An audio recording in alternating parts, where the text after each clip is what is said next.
With a sport like Jiu Jitsu, with so many different techniques, positions, and submissions, it's very tempting to want to explore and get good at everything.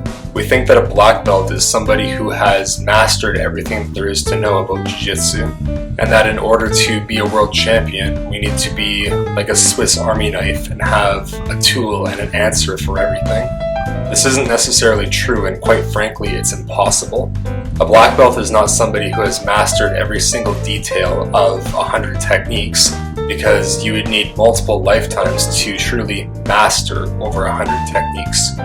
A black belt is somebody who has reached an exceptionally high level of technical proficiency in a very small minority of techniques. If you look at any world champion or high-level competitor, they all specialize in a small minority of moves. They all have specialized in a particular position or system of sequential submission attacks. If all black belts were good at everything, they would have an equal amount of victories spanning across all submissions. There will always be an unequal distribution with anything that you do in life, and Jiu-Jitsu is no exception. You will always have something that you prefer over anything else. This is how an in-depth personalized game is formed in Jiu-Jitsu, and how a value structure is formed in regular life. You should focus on being very good at a small minority of things and accept that you will most likely be mediocre at most other things. Your primary game needs to be deadly and threatening to everybody who steps on the mats with you, and everything else only has to be good enough to defend and prevent being controlled or submitted, and good enough to set up your main techniques. Now this simplifies Jiu-Jitsu, and it gives you a better path to follow, instead of being paralyzed by indecision on what you should work on next. This concept applies to much more than just Jiu-Jitsu, and it can be used as a guide for nearly everything that you do in life. It is known as the 80-20 rule, or the Pareto Principle. The Pareto Principle was observed by an Italian man named Vilfredo Pareto.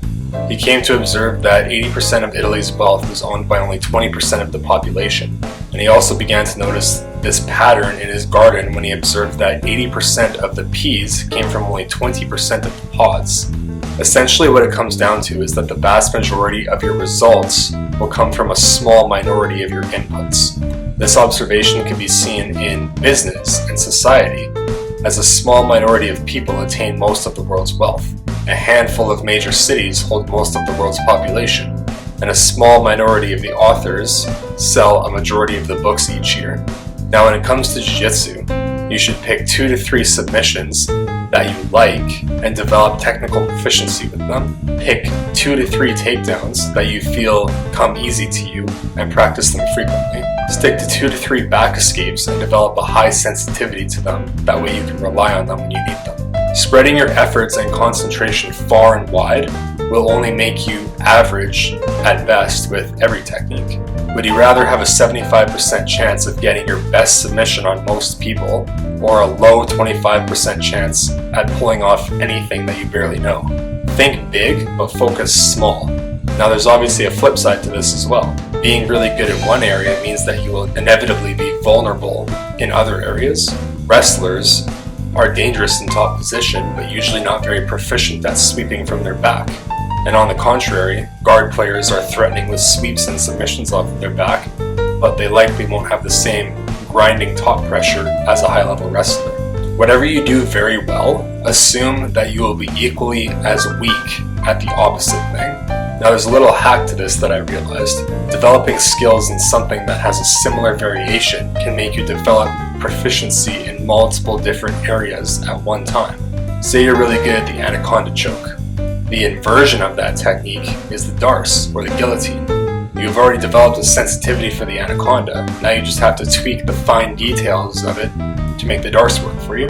It's a very similar submission, just a different angle that your body will have to make in order to get it. The same can be said for the arm triangle, or the Walsh choke, or the Kimura paired with the Americana. You could even say the same thing about the wrist lock and the toe hold, or the arm bar and the knee bar. This mindset can shorten the steep learning curve and help you carve a more narrow path on the road to developing your jiu-jitsu. Now go put this into practice. Find what you like and what works well for your body type. Expose yourself to all of the options and practice many techniques but only use a small minority and build your entire game around them. Thank you for taking the time to watch my video. I hope that you were able to get some value out of it. If you were able to get something out of it, please consider liking the video and subscribing to my channel and sharing the video that you just watched with a friend who you feel would also get some value from it. It helps my channel grow and it helps me impact more people with the videos that I am making. Thus, people can get value from it and then it can help me out as well. So everybody wins that way. Thanks again for watching the video and stay tuned for more of them.